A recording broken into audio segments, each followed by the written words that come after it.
Hello friends, स्वागत है आप सभी का हमारे चैनल को स्टडी में। मैं कमल बेस्ट। इस वीडियो के माध्यम से दोस्तों आपको यहाँ पर कराऊंगा द्विघात समीकरण के मूलों की प्रकृति के बारे में दोस्तों, अर्थात नेचर ऑफ क्वाड्रेटिक रूल्स। इससे आप देखेंगे दोस्तों कि इसका क्या बेनिफिट होता है और ये कितने आवश्यक होते हैं। और देखिए दोस्तों, शुरू करने के पहले थोड़ी सी एक दरख्वास्त भी करना चाहेंगे। यदि आपने हमारे चैनल को सब्सक्राइब नहीं किया अभी तक तो प्लीज़ हमारे चैनल को सब्सक्राइब कीजिए और बेल आइकन को दबाना मत भूलिएगा दोस्तों, हमारी वीडियो को प्रथम पाने के लिए, क्योंकि आपको रोज ही मिलते हैं नई वीडियो एग्जाम के आधार पर और नए नए टॉपिक दोस्तों सभी एग्जामों के आधार पर। तो आइए शुरू करते हैं, आराम से आप देखिएगा दोस्तों। देखिए, सबसे पहले हम स्टेप टू स्टेप बात करेंगे। यहाँ पर पहले हम बात करते हैं द्विघात समीकरण के सामान्य रूप की बात करेंगे दोस्तों, अर्थात जो आपका जनरल फॉर्म होता है इक्वेशन का, क्वाड्रेटिक इक्वेशन का, वो क्या होता है, क्योंकि इसी से आप तुलना करके दोस्तों इनकी रूटों को निकालते हैं या फिर आप इनके रूटों के नेचर को भी देखते हैं। ये आपका होता है दोस्तों a x square plus b x plus c बराबर 0। अब यहाँ पर देखिए ए और बी और सी दोस्तों आपके हैं कॉन्स्टेंट। कॉन्स्टेंट मतलब दोस्तों आपके अचर। अचर क्या होता है? अचर मतलब दोस्तों जो आपके वेरी नहीं करते, जो आपके स्थिर रहते हैं। अर्थात यहाँ पर मान लीजिए आपका 1 है, 2 है, 3 है, तो ये सभी क्या है दोस्तों? कांस्टेंट हैं, अर्थात ये फिक्स्ड हैं एक तरह से। और वैसे दोस्तों आपका यहाँ पर एक्स है, जो एक्स यहाँ पर आपका वेरिएबल है। वेरिएबल मतलब दोस्तों आपका जो आपका चर होता है। चर अर्थात आपको शाब्दिक अर्थ से ही लग रहा होगा जो लगातार चलायमान रहता है, अर्थात जो लगातार दोस्तों वेरी करता रहता है वो आपका वेरिएबल कहलाता है। अर्थात इनका मान जो होगा दोस्तों 1, 2, 3 कुछ भी हो सकता है, क्योंकि अलग अलग इक्वेशन में दोस्तों एक्स का अलग अलग मान यहाँ पर होगा, तो इसलिए इसको आप क्या बोलेंगे? वेरिएबल बोलेंगे। अब देखिए दोस्तों, पहला जो बिंदु आता है वो यहाँ पर है द्विघात समीकरण होती क्या है। द्विघात समीकरण का मतलब होता है दोस्तों जब किसी वेरिएबल की घात 2 हो, किसी भी वेरिएबल की घात 2 हो तो उसे आप कहेंगे क्वाड्रेटिक इक्वेशन, अर्थात द्विघात समीकरण।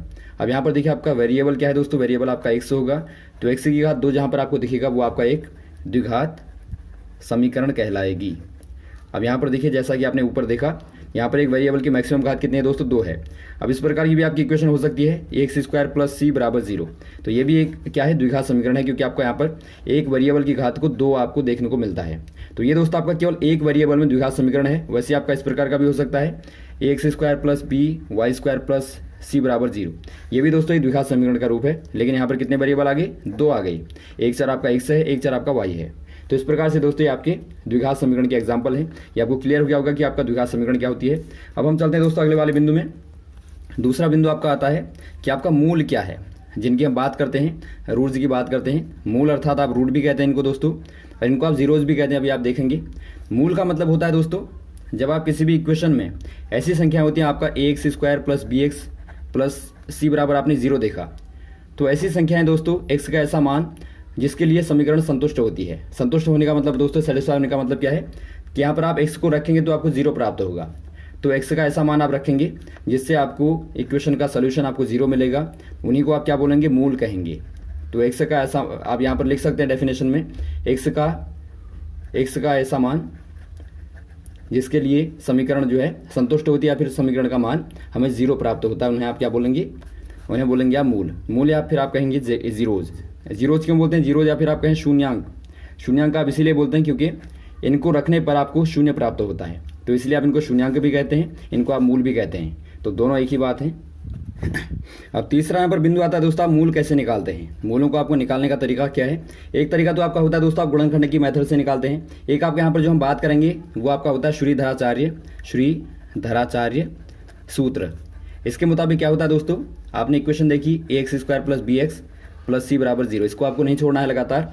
तो यदि आपकी ये इक्वेशन है तो यहाँ से आपका दोस्तों एक्स बराबर जो आपका होगा minus b plus minus under root b square minus 4ac upon 2a। ये आपका दोस्तों एक्स का मान होगा। यहाँ पर आप जब एक बार प्लस लेंगे तो आपका एक मान आएगा, माइनस लेंगे तो आपका दूसरा मान आएगा। आपको याद रखना है दोस्तों, जो आपकी द्विघात समीकरण है, यहाँ पर आपकी 2 घातें हैं, तो इसका मतलब आपका एक्स के कितने मान होंगे? 2 मान होंगे। यदि आपकी 3 घात यहाँ पर होती तो एक्स के 3 मान होते, यदि आपकी 4 होती तो आपके एक्स के यहाँ पर 4 मान होते। तो यहाँ पर आपको ध्यान देना है। तो यहाँ पर आपका दोस्तों क्लियर हो गया होगा आपको। तो ये आपका यहाँ पर देखिए तरीका है सीधा निकालने का। जब आपको रूट निकालने होंगे तो आप सीधा ये फॉर्मूला लगा के आराम से निकाल सकते हैं। ABC आप पुट कर देंगे यहाँ से कंपेयर करके, तो आराम से आप निकाल लेंगे। अब देखिए दोस्तों, आपको रूट निकालने मूल निकालने का तरीका हो गया। अब बात करते हैं हम मूलों की प्रकृति की। मूलों की जो प्रकृति होती है, जिसका हम बात टॉपिक में करने जा रहे थे, तो ये प्रकृति अर्थात नेचर आप कैसे पता करते हैं ये आप देखेंगे। यहाँ पर देखते हैं दोस्तों, आप जो आपका ब्रैकेट के अंदर रूट के अंदर दिखाई देता है, रूट के अंदर आपका दोस्तों इसे आप डी मान लेते हैं, अर्थात डी बराबर आप कहते हैं बी स्क्वायर माइनस 4ac। तो ये आप यहाँ पर याद रखेंगे। इसी के आधार पर दोस्तों आप चेक करते हैं कि आपका मूल किस प्रकार का है। पहली कंडीशन होती है पहले यहाँ पर देखिए दोस्तों कंडीशन है, यदि आपका डी बराबर 0 है अर्थात आपका बी स्क्वायर माइनस 4ac बराबर 0 है, तो ऊपर वाली क्या हो जाएगा दोस्तों, यहाँ पर मान क्या हो जाएगा, x बराबर माइनस बी बट्टे 2a।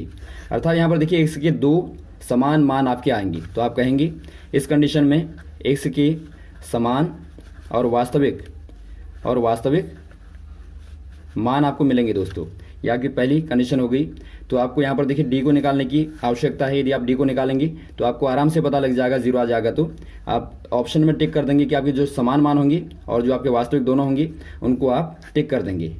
दूसरी कंडीशन होती है दोस्तों आपकी, यदि आपका डी बराबर, यदि आपका दोस्तों धनात्मक है अर्थात पॉजिटिव है, तो इसका मतलब आपके जो मान होंगे, मान आपके दोस्तों वास्तविक और असमान होंगे। आप लिख लेंगे असमान और वास्तविक होंगे। अर्थात यहाँ पर देखिए यदि आपका दोस्तों d बराबर बी स्क्वायर माइनस 4ac होगा, तो ये धनात्मक कब होगा दोस्तों, धनात्मक ये तब होगा जब आपका बी स्क्वायर ग्रेटर होगा 4ac से। ये कंडीशन आपकी होगी दोस्तों। तो इसका मतलब आपके जो मान होंगे वो आपके वास्तविक होंगे, लेकिन आपके अलग अलग होंगे। मान लीजिए आपका एक a है तो दूसरा आपका b होगा, तो इस प्रकार से होंगे। तो ये दोस्तों आपको दूसरी वाली कंडीशन प्राप्त होती है। अब तीसरी वाली देखिए दोस्तों, तीसरी वाली कंडीशन क्या है, यदि आपका d बराबर आपका नेगेटिव होगा। पहला आपने देखा d बराबर क्या था 0, दूसरा आपने देखा d बराबर पॉजिटिव, और तीसरा आपका कंडीशन आ गई d बराबर नेगेटिव यदि होगा तो। यहाँ पर देखिए दोस्तों यदि आपका नेगेटिव हुआ तो इसका मतलब क्या हुआ, d बराबर बी स्क्वायर माइनस 4ac बराबर आपका नेगेटिव है। तो इसका मतलब कहने का मतलब बी स्क्वायर जो है 4ac से क्या होगा, लेस होगा, तभी आपका ये ऋणात्मक आएगा। तो इस कंडीशन में दोस्तों आप कहेंगे कि समीकरण का कोई भी वास्तविक मान नहीं होगा। तो इसको आपको याद रखना है दोस्तों, ये कंडीशन बहुत महत्वपूर्ण है। यदि आपका ये वाली कंडीशन आती है तो वहाँ पर आपका कोई भी वास्तविक मान नहीं होगा, वहाँ पर इक्वेशन का कोई भी सॉल्यूशन नहीं होगा। तो इस प्रकार से दोस्तों आपको ज़्यादा मेहनत नहीं करनी पड़ेगी, क्योंकि मान लीजिए आपका कोई बहुत बार ऐसा होता है उनका कोई भी मान नहीं होता, इस प्रकार की आपको इक्वेशन दी रहती है एग्जाम में, तो आपको केवल डी निकालना है, वहाँ पर बहुत ज़्यादा मेहनत नहीं करनी है। तो आप डी निकालेंगे तो आपको पता लग जाएगा कि इसका मान होगा तो क्या होगा। तो इसीलिए आपका नेचर काम आता है। तो ये दोस्तों आपके यहाँ पर देखिए वास्तविक मान नहीं होता, अर्थात दोस्तों यहाँ पर देखिए क्या मान होता है, इसका कॉम्प्लेक्स मान होता है दोस्तों। इसको थोड़ा सा यहाँ पर आप आगे को देखेंगे तो यहाँ पर देखिए x बराबर आपने क्या पढ़ा था, minus b plus minus under root b square minus 4ac upon 2a। यदि आपने देखा दोस्तों बी स्क्वायर माइनस 4ac को आपने डी मान लिया। अब इसका मान यदि आपका नेगेटिव डी आ गया तो क्या होगा, देखिए बराबर माइनस बी प्लस माइनस अंदर आपका माइनस डी हो गया और बट्टे 2a, यहाँ पर a आ जाएगा। तो यहाँ पर देखिए दोस्तों इसके लिए कॉम्प्लेक्स नंबर में एक नंबर आता है आपका रूट -1 बराबर i। तो यहाँ पर आप लिख सकते हैं ये आपका दोस्तों minus b plus minus i आपका आ जाएगा रूट d बट्टे 2a। तो इस प्रकार का आपका रूट मिलेगा दोस्तों, एक में आप प्लस लेंगे एक में आप माइनस लेंगे। तो ये आपका क्या आ गया दोस्तों, i के आने से ये आपका कॉम्प्लेक्स बन गया। कॉम्प्लेक्स मतलब सम्मिश्र संख्या बन गई। तो यहाँ पर आपका वास्तविक नहीं बनेगा, जबकि सम्मिश्र यहाँ पर आपको रूट मिलेगा। तो इस प्रकार से भी आप समझ सकते हैं। तो इससे दोस्तों आपको देखिए बेनिफिट क्या हुआ, इसके बारे में बात करेंगे। बेनिफिट आपको क्या हुआ, आपको दोस्तों प्रकृति पता लग गई, और प्रकृति के पता लगने से दोस्तों बहुत बार आप देखिए डी को निकालेंगे तो वहाँ से ही आपको पता लग जाएगा कि आपका बराबर होगा। तो आप ऑप्शन में सीधा जहाँ पर आपके बराबर होंगे उसमें आप टिक कर देंगे, आपको सोल्यूशन निकालने की आवश्यकता नहीं है। और वैसे ही दोस्तों आपका पॉजिटिव आया तो आपको पता लग जाएगा कि दोनों असमान हैं। तो बहुत बार ऑप्शन में आपको देखने में पता लग जाता है कि आपके दोनों असमान हैं और वास्तविक है, तो आपका यही आंसर होगा। और वैसे आपका यदि आपका नेगेटिव आया तो आपको कुछ भी नहीं करना, वहाँ पर ज़्यादा मेहनत नहीं करनी है, आपको पता लग जाएगा कि इसका कोई सोल्यूशन वास्तविक सोल्यूशन नहीं होगा। यदि आपको कॉम्प्लेक्स दिया होगा तो आप उसमें टिक कर देंगे। तो इससे आपको गाइड मिल जाएगी दोस्तों, एक आपको पता लग जाएगा कि आपका डायरेक्ट आंसर होगा क्या। तो ये दोस्तों आपका बेनिफिट होता है। उम्मीद आपको अच्छा लगा होगा, समझ में आया होगा दोस्तों। यदि आपका कोई भी कंफ्यूजन रहा तो आप कमेंट बॉक्स में कमेंट कर सकते हैं, और भी इस प्रकार के क्वेश्चन को आपको लगातार बताते रहेंगे टॉपिक को दोस्तों। हमारे साथ यूँ ही बने रहेगा। Okay, thanks. जय हिंद, जय भारत।